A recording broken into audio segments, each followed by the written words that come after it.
আচ্ছা, এরকম একটা মেনু হলে কেমন হবে বলো তো? হ্যালো এভরিওয়ান, আবার একটা নতুন ব্লগে সবাইকে ওয়েলকাম। ১ম এই স্টার্ট করলাম হেলথি একটা ড্রিংক দিয়ে, তারপরে খেয়ে নিলাম ব্লাক কফি উইথ বিস্কিট, তারপরে ডিম সিদ্ধ আর কিছু ফ্রুটস।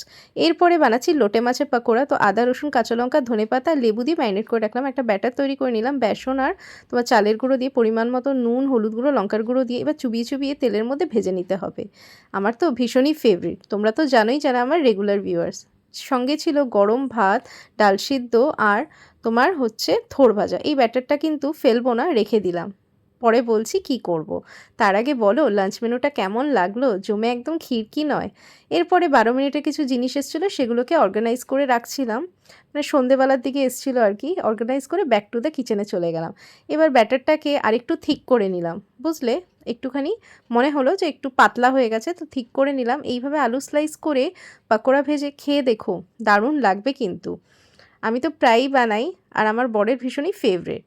তো এই বলছিলাম তোমাদেরকে, যে কোনো জিনিসকে আমি কিন্তু একদমই ফেলি না, সেটাকে যত্ন করে রান্না করার চেষ্টা করি।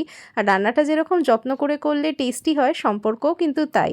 সেটাকেও যত্ন করে রাখলে অনেক সুন্দর একটা সম্পর্ক কিন্তু হয়।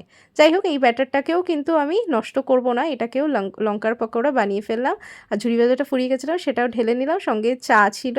আর এরকম মুড়ি মাখা খেতে কিন্তু দারুণ লাগে যে কোনো পকোড়ার সাথে। তোমরা কারা কারা আমাদের মতন মুড়ি মাখা খেতে পছন্দ করো? সন্ধেবেলা হলে একটা সুন্দর সিরিজ অথবা মুভি চালিয়ে এরকম মুড়ি মাখা পকোড়া আর সঙ্গে চা নিয়ে বসে গেলে জমে যায় ব্যাপারটা। ভিডিওটা ভালো লাগলে অবশ্যই কিন্তু লাইক, শেয়ার, সাবস্ক্রাইব করে